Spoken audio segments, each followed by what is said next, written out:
Gays inventing gays where there needs to be. Okay, some of the headcanon that I have for characters that are gay, it feels like it had to have been discussed in the writer's room. It's not just me. So I'm Nebulous cosplay. I got into Power Rangers with Ninja Storm, then Dino Thunder, but then Dino Thunder had the look back episode. Wild Force ended up becoming like my mainstay. I actually didn't watch Mega Force when I was working on my thesis. That was a pretty probably interesting sounds coming from people like, what are you watching? Yeah, I've been cosplaying now for a little bit. I have my first ranger suit on its way. I think my favorite ranger now is definitely Kendall from Dino Charge. Just Yeah, I because, love Ken.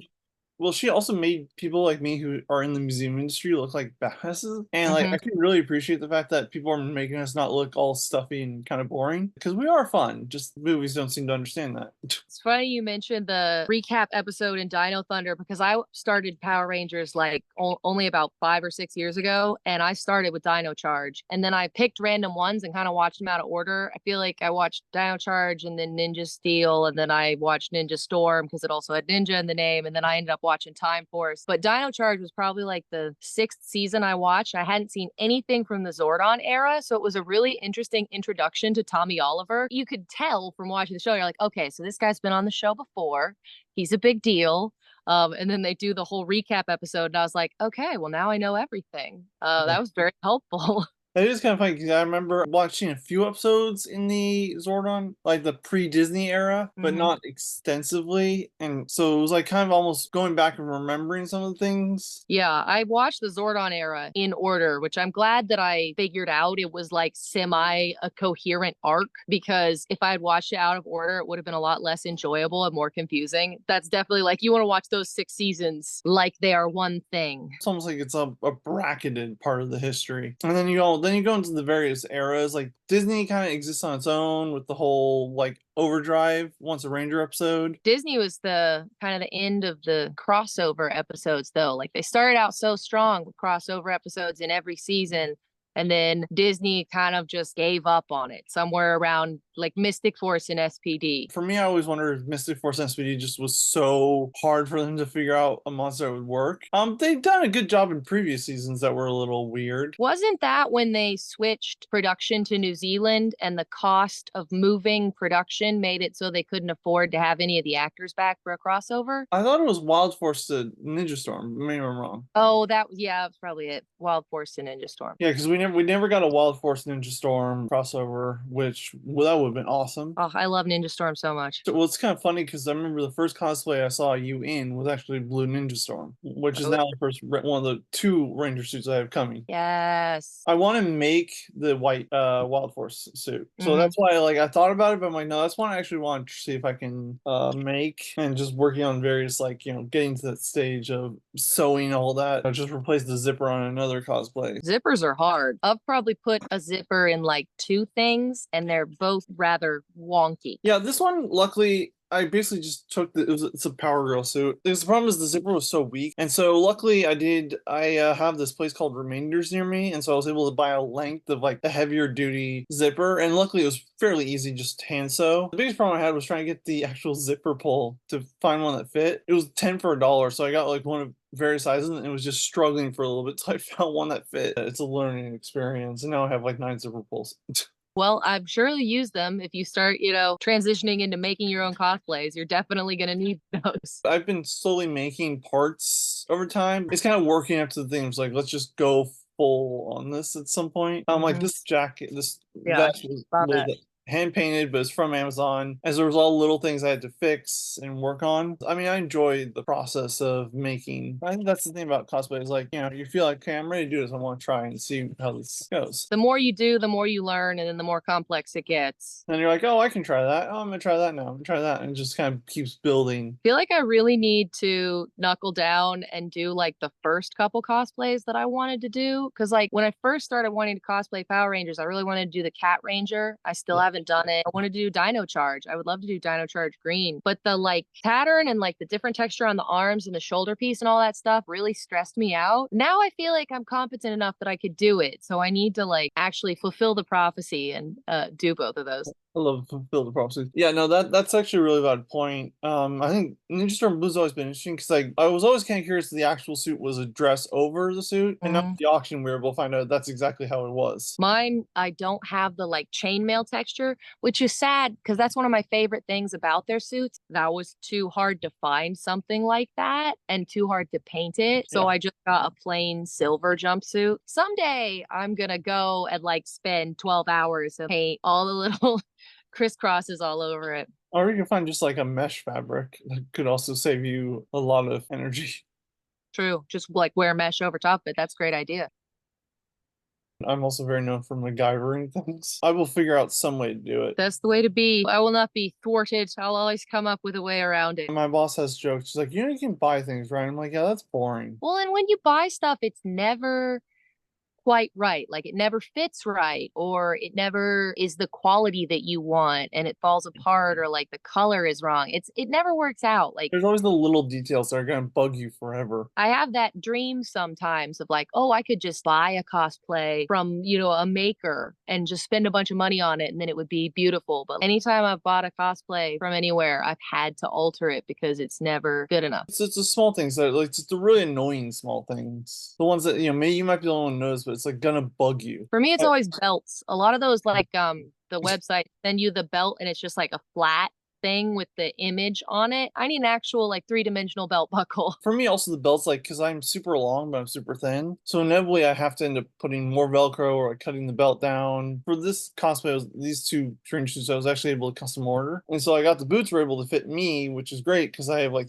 thin ankles, but like long feet. Yeah, I actually really like the boots from Easy Cosplay is what you got over. Yeah. Yeah. I have like 8 pairs of their boots just because they make them to your size and they look right. I know like sometimes they make stuff that's like completely not the right color, which has happened to me once. Yeah, I was also happy to see that the soles actually have like actual treads. This is the Zordon era one, so we're going both sort of Zordon era. Okay. The triple of Cassie, Kendrix, and Maya. Okay. Cassie definitely acts as like strong bisexual, but like then you get like the interaction with Kendrix, who's like the smart sciencey lesbian, Mm-hmm. and then Maya, who honestly we don't really know all that much about the culture of Minori. Could just be everyone is into each other, which I could definitely see as kind of a mood. But there's all this like especially the interaction between like Kendrix and Cassie. It's just kind of like this does not feel straight.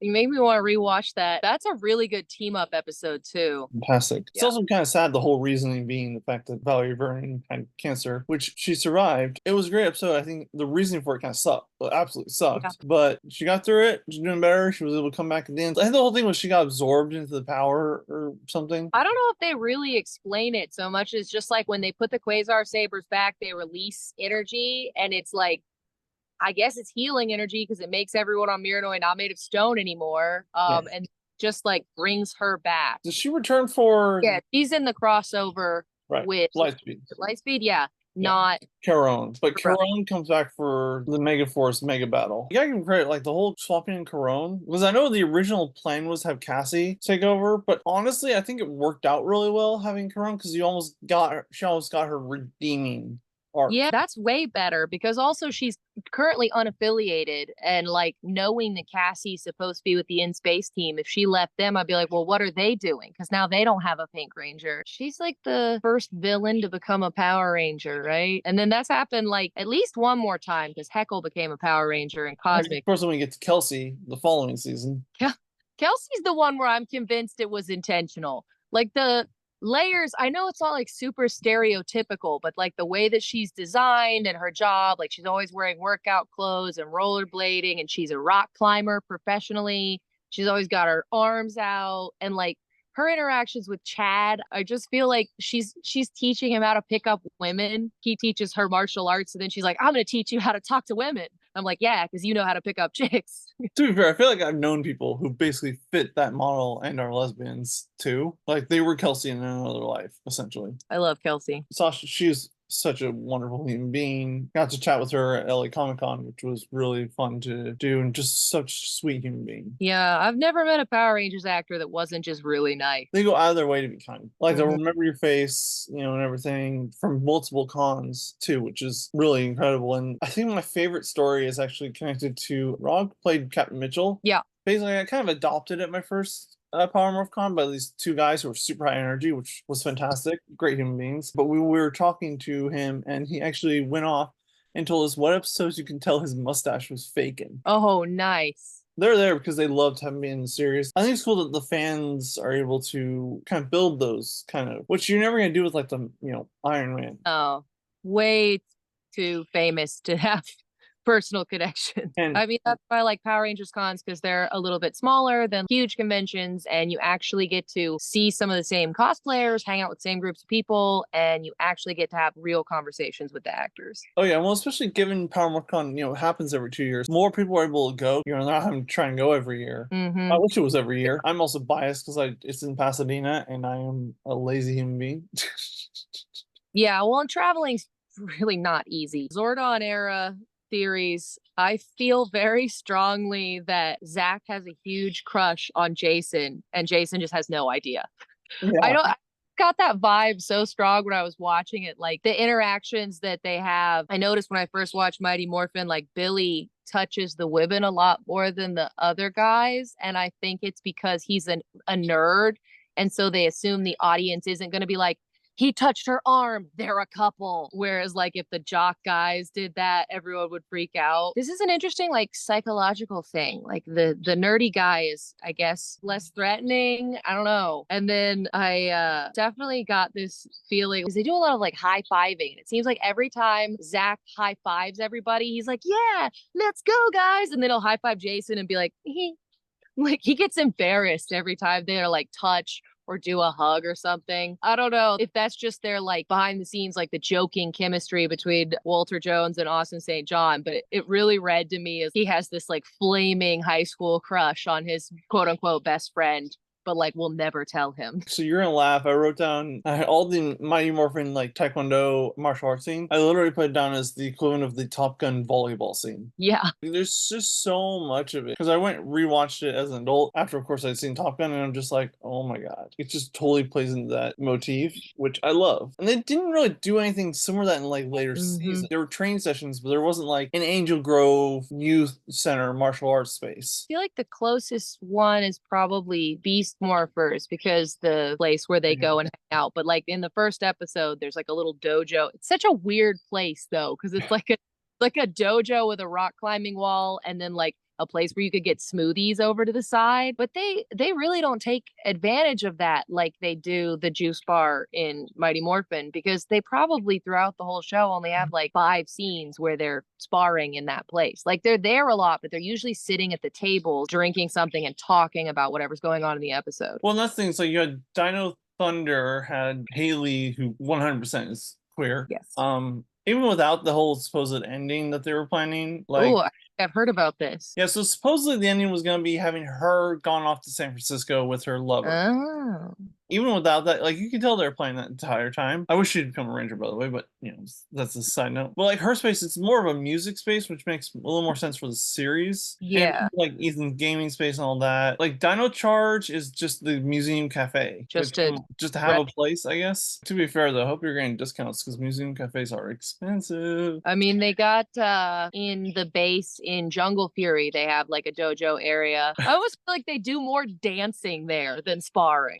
That's a good point, honestly. That season is wild. They have different like dance breakdowns that people do in that. They're like so good and so corny, simultaneously embarrassing to watch. To be fair, you also have RJ. Honestly, he's like chaotic bisexual. RJ's on my list just because his costume is the colors of the Ace flag, which I know I get more of like a pansexual, bisexual vibe from him. But I just love that his suit is the same color as the Ace flag. It's hilarious. I've always said the leadership team I really want to see would be Taylor and RJ together. Just because I think it'd be really, because Taylor, gotten older from the series, but she's still like, you have the solid military type versus RJ, who's just, I think those two would be really amazing mentors if we put them together. Butt heads so hard, but in like a really good way. Like it would be good character development. Taylor comes from a position of being like head of a team and then secondary, which is BS, but anyway, that would be everything I want. I would love to see a season where a team of the mentors,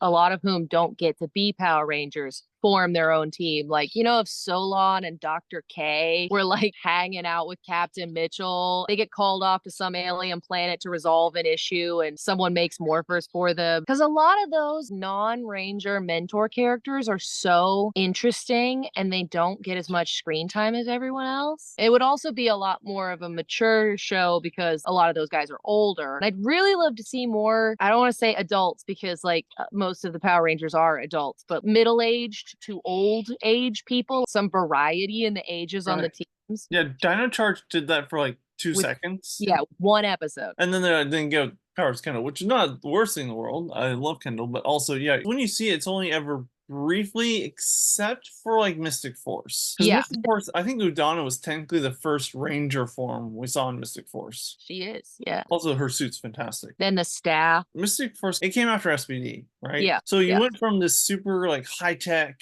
show to Magic, which was such an interesting jump. Super rad. Like it was fantastic, but it was just kind of like, oh wow, we're going here now. It's also really interesting, like Mystic Force doesn't really directly say that they're attached to the Morphin Grid, like a lot of other seasons actually talk about it. And then at the end, they use the power of love to like bring their magic back. I don't know. That's one of those seasons where I like, arguably, maybe they're not even connected to the grid. And it seems like it should almost be in an alternate dimension because like not a lot of other seasons even have magic in them. There've been a couple magical monsters, and then of course Ninja Steel Blue. Magic isn't as much a thing in the Power Rangers universe.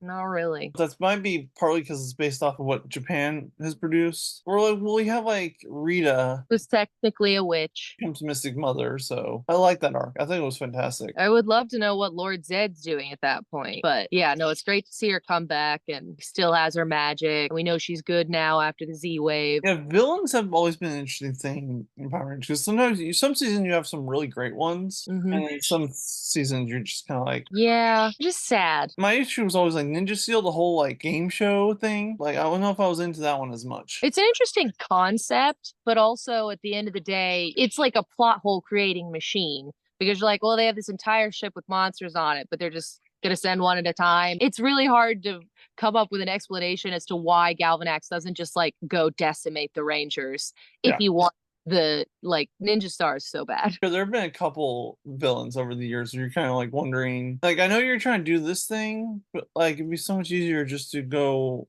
blam. I'm trying to think, the way SPD made sense because you actually had to build up this container thing for the ultimate villain. He's also like kind of on his way to a certain extent for the first couple episodes, which I feel like they could have stretched out more of like his armada is coming. And then actually Dino Thunder actually played it really interesting. The fact that Mesogog was like with Anton Mercer. So like that was actually limiting his abilities. And that was actually a kind of a cool way to do it. Cause like then there was a legitimate reason. Like, you basically had Dr. Jericho and Hyde. I love the part of Dino Thunder where both Trent and Anton are 50-50 good and evil. But like every scene they have together, one of them is evil and one of them is good. And it's never like they're both on the same side. So they're having all these conversations where one of them will be like, don't do it. Don't be evil. And the other one's like, I'm evil, dude. Like, you're not going to convince me not to fight the Power Rangers and try to be more powerful. Like, their whole arc, I love so much. That was a really, I give him a lot of credit for the way, because also the fact and then you actually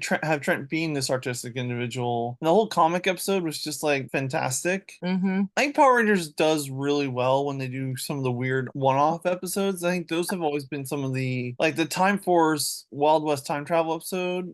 Yes. Yellow Ranger Badass got to go back. That was fantastic. That was a really good. It's really nice to see one of the characters get a solo episode. And it's weird that only Katie has one. I love Katie, and getting to see like she has a whole episode where it's just her was really, really fun. And the actresses, I remember she this year a bunch was saying about, she's like, oh, I'm not sure if I'm going to cash the diversity panel, and everyone there was like, do it. Yeah. Like she got so much support from everyone, be like we're expecting you. And she's like, hey, you all have to be there. So of course we all showed up. She was awesome. And she just has so many great scenes, which is kind of, because a lot of times you get these other color rangers don't get as many great scenes. Are kind of like, oh, we're gonna focus on like Time Force, definitely had the focus on the main, like on red and pink. red and pink, but the other characters, Alex not as much. Alex kind of got his shit in the Wild Force episode. I feel like Time Force, while the characters are really great, I want to know more about them. We get that one episode where Katie has the picture of her family and she's worried about like altering the future. We'll be like, why is Trip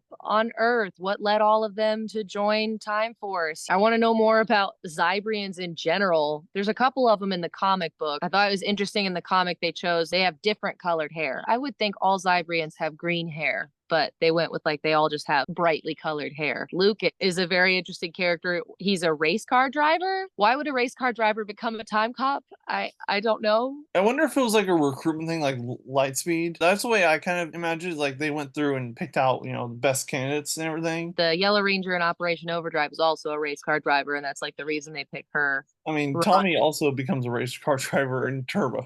It's a recurring theme. We just really like our race car drivers, I guess. Well, I mean, they always have fast motorcycles, fast cars and stuff. So we want the audience to be confident that those people actually know how to drive Zords. RPM Red was a literal jet fighter, which... And Taylor from Wild Force. Oh, yeah, of course, Taylor. How can I forget about one of my favorite characters of all time? Taylor almost hits me as like a Carol Danvers kind of character. Very much, yes. Also very much like a butch bisexual. Wild Force is so dark, but it's pretending that it's not.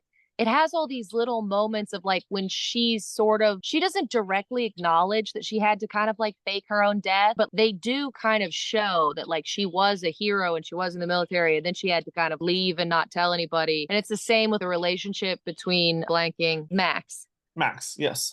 His relationship with like his bowling mentor. And the thing that really stands out to me is the episode where Jindrax and Toxica break into the animarium and they show all of them like on their cots. Danny has a stuffed animal. It's a cute little like, oh, they're sleeping. But it's also like these guys literally left their entire life behind and moved up to the animarium and they're sleeping on like old crappy cot and they're dirt poor. And it's so acknowledging the sacrifices of becoming a Power Ranger. And that's not something that's present in a lot of other seasons. A lot of times it's just like, oh, cool, we're powering down, our life's going to continue as normal. Alyssa Ernie, Jessica Rae's character, really emphasized that a lot because father doesn't realize, but also the fact that she actually is a student. She's like actively in like college. Yeah. Or grad school, I'm not sure. She gets up every morning and makes breakfast for everyone. She gets on and off a floating island on a bicycle somehow. We don't know how, but it's impressive either way. And like going to school, she's studying, she's an accomplished martial artist, she's doing so much stuff and she's getting good grades. And then everyone else is like, oh, I had to leave my job or whatever. I'm like, dude, look at Alyssa. Which Alyssa was actually the greatest thing because I was getting bullied for being academic as a kid, and so I had Alyssa Ernie as someone to look up to. And I actually mentioned that to her, saying that because of the way she played Alyssa, the way Alyssa was written, I ended up in grad school. So I owe Wild Force actually a lot. And also, having Taylor being the strong female presence who I didn't realize I needed at the time because I didn't realize I was trans. Mm-hmm. But then having that come back and realizing, oh, wow. But yeah, no, they literally like, their lives are completely like just on hold. You have a few where it's like their entire lives are just basically leading up to this. Like Samurai, I think is the best example of it. But they've like been leading up to that their whole life. So it makes more sense. It's not as sudden. Taylor crashes onto the island. You just find a animal crystal and suddenly you're a Power Ranger. It's interesting because we do have the mix of the season where people came into the roles, then also ones where they kind of just get picked out of kind of nowhere. RPM's a little weird in that regard because they do get picked, but all of them had certain things that led them to. Well, and we don't see the process under which they get picked for the first three get picked to become Power Rangers. And I always wonder about that. Like with Scott, it makes sense because he's Commander Truman's kid and he's a military guy. But like, how do the other two? Was Dr. K watching the day that the shield went up? Because it's really relayed to the audience. Summer goes out to save Scott and what did Flynn do? He takes the school bus back and picks up people that the military are going to leave behind. The show is telling the audience like this was the moment where they became heroes, and then I'm like, yeah, but was there a job application process or was someone paying attention? That could easily have just gone under the radar, like no one noticed. That's just what they did that day. But I mean, given all of Dr. K's technology, I wonder if she was part of the people to develop the whole Corneth. So she probably was hooked into all the systems and everything, so she could see like, hey, this spoiled rich girl went off into a motorcycle just to go save this guy. I do want to get an RPM jacket, like a yellow RPM jacket. That's something I really want to do. But anyway, that series is just so damn sad. Like, Yeah. not only start with the entire humanity, but like Scott's brother just dies in front of you. Summer's the guy that raised her butler dies right in front of her while she's holding his hand. It's pretty dramatic. Supposedly there was the actual ending was supposed to be that Dylan was supposed to go like actually be Vendrix the entire time, and we're gonna have to fight him. I think that ending would have been pretty cool, honestly. Wow. That's interesting, but also he's already such the like grumpy bad boy character. I prefer to see him get an arc where he has friends and is nice, as opposed to just like, well, he actually is evil. It would have been better if he were a little nicer and then turned out to be a guy. Well, I think the other thing was that there was no Ranger series Black episode. Well, I mean, they kind of go into it later. Yeah, but there's like when you're going through like the initial series of the ones, these kind of get their own episode. Well, he has amnesia, so he can't really have a flashback episode. There's then him in Tenaya, which to be fair is basically in space again. Oh yeah, same exact thing. Which I think was the same writer actually. Oh really? That's hilarious. Also, Tenaya, she was never really into any men, if I remember correctly. She honestly, I see her as like Ace in a way. She really does kind of give Ace vibes. She's very focused on other things. If anything, she uses flirty behavior to trick people. She's not doing it to be flirty. She's doing it to basically con people. Yeah. Which almost like she's aware of the fact, like she's even more aware of the fact of what power she can hold. Mm-hmm. Which, to be fair, she also thinks she's a robot most of the time. I think that the physics behind that are really interesting because Tenaya and Dylan have tons of metal in their bodies. Like she could take her hand off and put it back on. And then Dr. K just fixes them in the last episode. And I'm like, I don't think that that's doable. Your eyesight's fixed now. For a show that's so well written and has so many like intricate character plot lines, that show has a lot of kind of glazed over moments where it's like, yes, this seems really weird, but just accept that we're telling you what's happening and move on. I'm like, oh, okay. Also, the whole ending where they like those three go off in this muscle car, which probably eats like a gallon of gas a mile. Yeah. I mean, maybe there's some future technology you can go on forever. But like they're going out there like, okay, where are you going? They're just going for a drive. Are you gonna try and build new civilization? Because like can't really do that. The whole world's gone and you're in the middle of the desert. I feel like they just need a vacation. Like there's no way they're not coming back. Corinth is the last city on the entire planet. Even if they could find water and food. Well, and they come across, all this lush everything. We don't know actually how long it was after Vengeance. There's only 3 of them. They're gonna get sick of each other. Tanaya's gonna feel like a third wheel. She's gonna be like, can we go back now? Well, because Vengeance doesn't actually die. This is the other problem. Well, technically, yeah. Because I read the final scene is Vengeance in one of the morphers, which I was glad they did bring that into Beast Morphers. I would have liked to see a little more representation of RPM in there, but Yeah, it's nice to see forgotten plot lines not be forgotten, not become never-ending plot holes, like the fact that in Cosmic Fury they actually acknowledged we're taking immigrants to New Tech City, and that's why there's so many aliens in New Tech City in 2025, which makes SPD make sense. And yeah, it's a bit of a band-aid and it's kind of a throwaway moment, but they at least tried, and I really appreciate that. No, I did. I think there's always been the question of how did SPD form? How does it lead to Time Force? Like the Silver Guardians have to have tried to recreate the Time Force technology, and I feel like they got together with In Space, given that like A Squad have In Space helmets, and In Space were also like around at the time and still doing Ranger things. So I feel like those two groups got together and came up with like new suits, and that's probably why the early iteration looks like the Time Force suit. Yeah, because that's what they're basing off of. And then there was like the whole thing where the kids of some of them develop powers. It's very like Marvel-esque, the origin story there. It's very like Hulk. I always want to be like, yeah, their parents got exposed to gamma radiation. The one I've always questioned is so Dino Charge, they literally see the entire world die, but then they come back and everything's fine. But now you have a situation where you have a bunch of people who, first of all, witness the dire death of everyone they love with, so that's traumatic. Then they're in a world that they don't know, and there's some people are like talking about, oh, come feed the dinosaurs. Are they gonna have to learn, or They're gonna need to be retrained. That's one where I feel like they don't even try to say, oh, you're gonna have a memory of both timelines. At least Zordon has a couple throwaway lines in the Alien Rangers arc where he's like, oh, when time goes back, you will have been there for the last 10 years and your family will be too, and you'll have all these memories. And so like Tanya actually knowing like where the school is and where her house is and stuff like that makes sense. But with Dino Charge, they're just like, they're dinosaurs now. Bye. Kendall's entire career is in the study of paleontology. Yeah.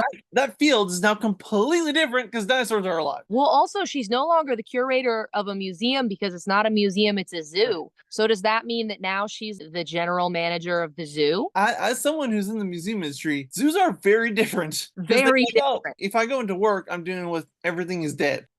Yeah. Back to what we were talking about. Oh, we gotta, if we're, talking about queerhead canon, I gotta mention my favorite one, which is Billy and Cestro. Bestro. I am all in on the idea that Billy and Cestro form a relationship in Alien Rangers and that Cestro comes back like twice in Zeo and takes Billy with him. Billy ends up leaving and staying on Aquitar. Obviously, there's behind the scenes reasons, which are really shitty, but the fact that it's like so incredibly suspicious, he just like Zoom calls. He's like, oh guys, I'm in love with this woman that I met once. I'm gonna stay on Aquitar, won't be back. And I'm like, yeah, you're staying there to be with Cestro. There have been a fair amount of beards in Power Rangers. Sometimes I look at them like, you know full well that person's queer, and you are very much being an ally right now, and I appreciate that. I feel like Cestria definitely knew. She gave her okay. She's like, you can say you're in love with me. One couple that I don't really see much is actually, I think Z and Syd would be an interesting pairing just because it's like almost like a Maya Kendrix thing where they're so different percent, but like you definitely see them grow and evolve to be almost more on each other's level. They definitely have enemies to lovers vibes because they totally hate each other and they have to learn to be best friends. I could totally see that one. SPD is one of the seasons that I find the romances in it to be really obnoxious because you could honestly ship any members of the team with any other members of the team and point to a moment where it makes sense. Well, everyone except Bridge. Bridge doesn't have any scenes with anybody where I feel like they're flirtatious. I don't know. It's so inconclusive. It infuriates me how inconclusive it is. I'm like, who, what? Who likes who? What's going on here?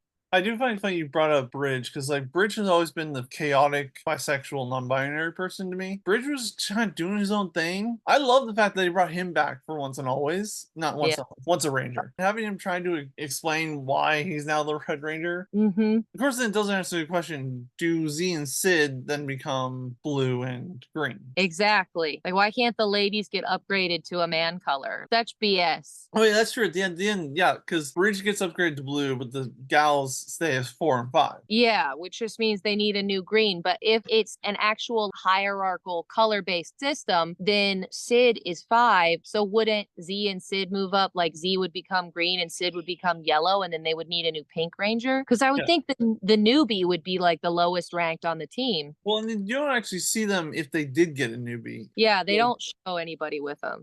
They go drop the stuff off, and it's only 4 of them. But wasn't that D Squad character who played a role? She was like a telepath, I think.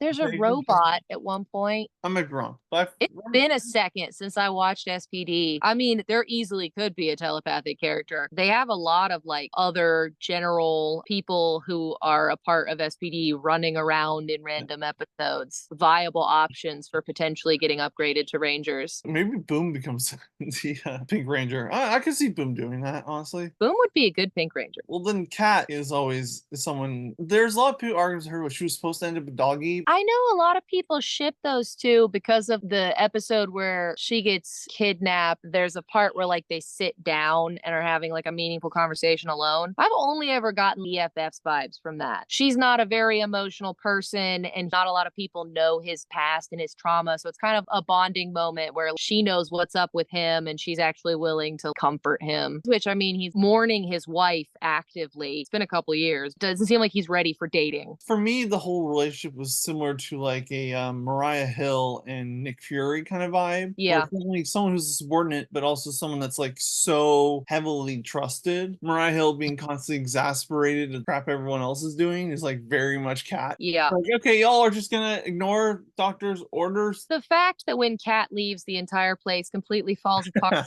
7 people can't do the work of one Yeah, no, person. boom, like destroying her lab. To be fair, like I've definitely met people like that where you lose them and your whole organization's gonna fall apart. I love Kat's suit also. Like that suit is just so cool. The Calico Ranger. It's orange and white. Yes, the orange is just the funniest color in Power Rangers because I feel like kind of they did it in Cosmic Fury just because they kind of feel like they had to. I feel like they were really trying to do a bunch of things people had wanted for a long time. I mean, bringing back Billy as the mentor and having him be a member of the team is something that I've heard countless people say they would love to see. They were just kind of like checking all the boxes of what has everyone wanted forever. It's so sad that Cosmic Fury was not super well received. Some people really loudly dislike it because it does to me feel like a love letter to the fans. Billy comes back. We finally got an Orange Ranger. We finally have a gay couple. There's actually a disabled person. The guy only has one arm. Lord Zed comes back as the villain. It should have been like candy to the fans. Because they cut it short, then they cut the number of episodes. Yeah. And then we have the whole thing where, the whole everything up for auction, which is definitely, that's a whole controversy in itself. Yeah, it's kind of a bummer. I mean, it doesn't necessarily mean that they're not gonna reboot the show, but I don't think they're going to. I think they're kind of putting it to bed, but it's always possible someone else will buy the brand from Hasbro in the future. It is a viable name that people know and like will go see. So I feel like someone eventually is going to make more. It's so interesting looking at it because I think Hasbro mostly bought it for like the toy rights. Like that was the big thing. They stopped making the Lightning collection. Pause in the way the Washington Senators are paused. They're not going to start that back up. Which is really sad because like Power Rangers has always been almost that comfort. Like it was sort of a violent show, but it was also like it was more of a fighting, not necessarily pure violent, excluding RPM, of course. There were serious seasons, but even in those seasons, there were like Time Force had the whole thing with the clock tower, and they're just doing all the odd jobs around, which was fantastic. I've seen people give Wes kind of crap for this, but I think he reacted in the completely normal way a human being would when he gets told, "Hi, I'm from the future, and the whole DNA is only matched to this." I think he reacts the way a normal human being would react. That makes perfect sense to me. Like, why would he believe her? And then she's so passionate in her response to him not believing her that he questions it and follows her and then sees proof and is like, oh, I thought that you were messing with me, but I guess you guys actually do need my help. You almost thought he was gonna be this like spoiled rich kid, but he totally like takes that narrative and just like rips it off. Losing the clock tower with them. Weirdly, Eric becomes almost the spoiled rich kid, which is kind of funny. Which is so weird. Yeah. Wes is one of my top 3 favorite Rangers of all times. And I just love him so much because he's so nice and considerate. And that's definitely rare coming from like the spoiled white guy, rich kid background. But he just like totally takes on being friends with all these people and being a hero. And he's a very pure person. I love the whole moment where, they're talking about how we're gonna, prevent you from dying and everything. And he just shoves them into the time ship. And his interaction with his father, where he's just like, he's come to accept that's the sacrifice he must make for the future. It doesn't happen because time travel. Yep. But that speaks a lot to his character, where the fact that he could have hopped in the time ship and gone away. What would Alex have actually done in that situation? Alex is a very underdeveloped character. Yeah. I mean, like, when he comes back later and he's not getting to be the leader anymore, he's a very by the book robotic guy that just is pushing for like this perfectionist. We got to do it. This is what we're supposed to do. And that kind of ruins the team because they really need Wes is very caring and takes care of them. But when you first meet Alex, he seems really cool. He has a loving relationship with Jen and he's doing all these cool flips and he's putting Rancic away. And it seems really jarring when he comes back and is so grumpy. But I almost feel like in the first episode where it seems like he's nice, it's just because everything's going his way. And then the moment that he feels like things aren't being done properly and no one's listening to him, his true colors kind of show, which I think is a big part of the reason why Jen breaks up with him. That's true. I think there are definitely like plenty of people who are like, if everything's fine, they're great. But the minute something bad happens when you see their true colors, are Jen and Wes gonna have a child, which means is Jen then Alex's great great great grandparent or something? I mean, I don't know if Jen and Wes do have a kid. You'd think they wouldn't be able to because of the whole time travel stuff. Even the comics don't really go into like they are dating a little bit and they have the weird time chip thing. But like Wes has a kid at some point. That's a fact because Alex can't exist otherwise. Unless he has cousins or That's true. yeah, they don't really talk about like his family. We don't know if he has like a large extended family or if it's kind of just maybe his dad's an only kid and he's an only kid and he does have to have a kid at some point in order for Alex to exist. Wes also is one of the straightest people. Like that boy is just so straight. I love him. But he's like an owl. Oh, I think Wes is bisexual because I totally think that Time Force is a love triangle between Wes, Trip, and Jen. Okay, no, I'll give you that. I will give that. I forgot the whole Wild West episode. Oh yeah, making jokes about like their butts hurt because they were riding horses feels so like on the nose. 2001 jokes about being gay. I mean, I could think of other movies from like the 90s and early 2000s where like they are trying to make a joke about them being gay and having had sex and they'll be like, well, he fell down the stairs, that's why his butt hurts. So it's like so that era of that kind of joke. But yeah, I mean, like they spend so much time together and they're so flirty. I feel like Wes is trying to decide whether or not he wants to be with Trip or Jen the entire time because every time Jen is like shuts him down and is mean, he goes and does something with Trip, and Trip is always like listening to him and comforting him. Really big love triangle vibes. What, to be fair, Trip also does that for like every member of the team. Yeah, I know. Of course, then you had the Wild West episode, which that's just like on the nose. Trip is also really young though, which is like we don't know how old I think he's supposed to be in the show, but he does seem an inappropriate age for Wes to be flirting with. True. I feel like everyone else is in their early 20s and Trip might be like 17. Well, I mean, the actor was 17 when they filmed the show, but I don't know how old he's supposed to be. Well, yeah, because then you get the alien morphology and like. Yeah, could he be like 50? Could be 1,000 years old for all we know. That's something like, as I said, as we mentioned, the minute you try and go into a little deeper Power Rangers, you're like opening a chasm of, okay, well, if we're going to talk about that, no, we're gonna go into this part. Just brings me back to wanting more development for the characters. Like, I would love to know more about Cybrians and like where Trip came from and like what being an alien really means, other than he can read people's minds. And there's also like characters throughout that, like, I'd love to almost do like just a comic just about them. If I were to redo Megaforce, though, I think I would have made it a lot heavier on the Ranger alum. It was meant to be a celebration, but it wasn't really like, it was almost felt a little rushed. Like, I almost wish they like built it up from what some of the previous seasons, almost like an MCU kind of thing. And the actors and actresses were all fine. Like, I think they were all great. It's just not the best like setup. Yeah, I think Power Rangers really missed the opportunity to have a once a Ranger full season, like bringing back characters from previous seasons to make a new team and have them. That's like the core team. Because then you have the option to like develop their characters more deeply. You could pick people that felt like they didn't get enough resolution. Well, then you could also have like the mentors be former Rangers or other people that really could have been mentors had they been in a different season. My phone is at 10% battery and I can't plug it in because I'm outside.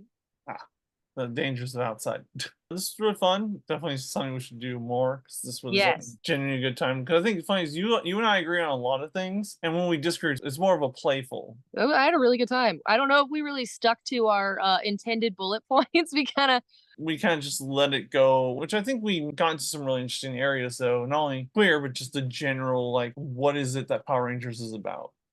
Airport security talk. Yeah.